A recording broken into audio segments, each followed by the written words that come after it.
Hello and good day to everybody in South Luzon State University. I understand that you have a convention, and I'd like to deliver a few words of greeting. Um, First of all, congratulations to the organizers for all your good work. You're learning events management skills that will help you in later work life, and also you're also learning leadership skills, how to how to decide what to do, how to get things done, how to do things on time, how to secure all the permits, how to collect the fees, how to organize the venue. So those are important management and supervision skills. Now, for the delegates, I'd like to recommend that you, of course, be very good in academics, but also be very good in extracurricular and also in sports. The extracurricular helps you to develop negotiation leadership skills, and then the sports helps you to be very competitive. So I would recommend that you be very competitive in sports to the point that you join tournaments and that you try to win. In every tournament, there's an elimination round, there's a semifinals, there's a finals, and then there's championships. And so I would recommend that you constantly try to be champion of the sports tournament so that you will develop the skill of being competitive in a way, being ambitious in an honest way, so that you can improve yourself and be the winner of the sports tournament. And that will influence the rest of your personality to the point that even you at work will also be very competitive, and that will make you a very honest, hardworking, competent professional. That will help you to go to the top of the profession. Now, another thing that can help you is to take a master's degree, such as a Master of Business Administration or a Master of Finance. The Master of Business Administration leads to Doctor of Business Administration later on, where it will help you to be a professor of finance or to be on the board of directors of a company. If you finish with an MBA, you can be manager, vice president, eventually president of that company which you join. And if you do an MS Finance plus PhD in finance, it will allow you to be president of a research company. It will allow you to be a very high-tech analyst, and it will allow you to be professor or to be consultant to the board of directors. I recommend that you start setting goals for yourself, meaning by the age of 30, I should have this level salary, and by the age of 40, I should be vice president of the company, if not, if possible, president of the company.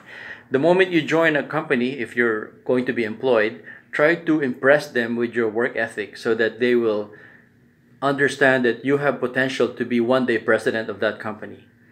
And that makes you a very valuable employee. And that means that they will happily sponsor your tuition fee for any master's degree or for taking the Chartered Financial Analyst exams or the Financial Risk Manager exams. Those are two qualifications that you might want to take.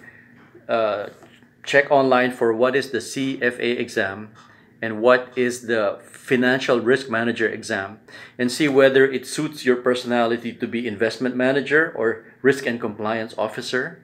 Those are two specializations that will be in demand in the global economy the next few decades.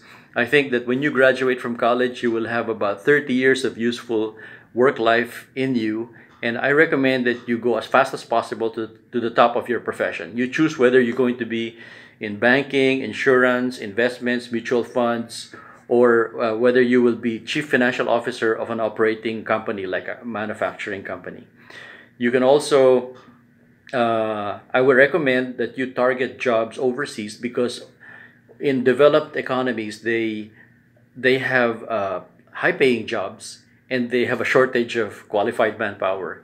So you try your best to be qualified for the high-paying job and earn the high salaries, and then when you're 35 or 40, come back to the Philippines and be an expat and be paid in dollars or in euros or pounds sterling.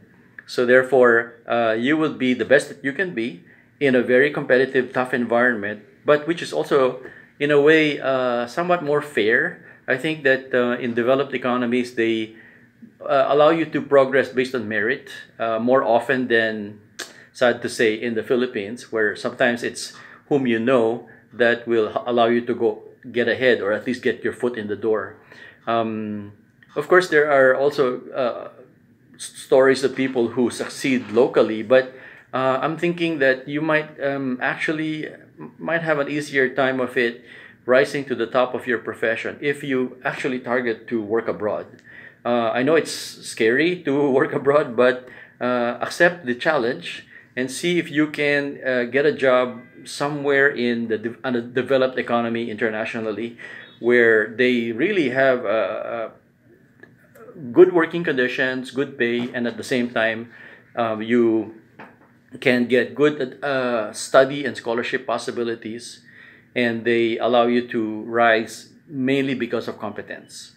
So that might be your opportunity. If you don't want to take that option, okay lang. You can stay in the country because your family needs you, your direct presence is needed.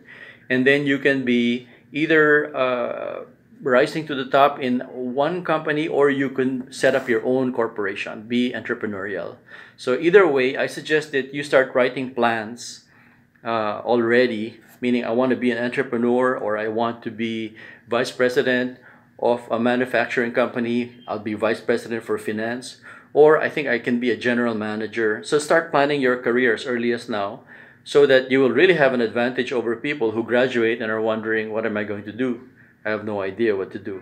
So you have to progress from having no idea to having some idea to having a plan, and then to implementing that plan. And that will put you 5 years ahead of everybody else who graduates and is wondering what to do, right? So I suggest that you write down your plans, and then this will guide you to go for the highest paying jobs in your category, where you would be working happy with other people, developing your skills, taking care of your family, and being able to visit your family, of course. If the pay is high enough, then you can fly home every weekend if it's nearby. So good luck to everybody. This is not just a convention. This is you preparing for your work life.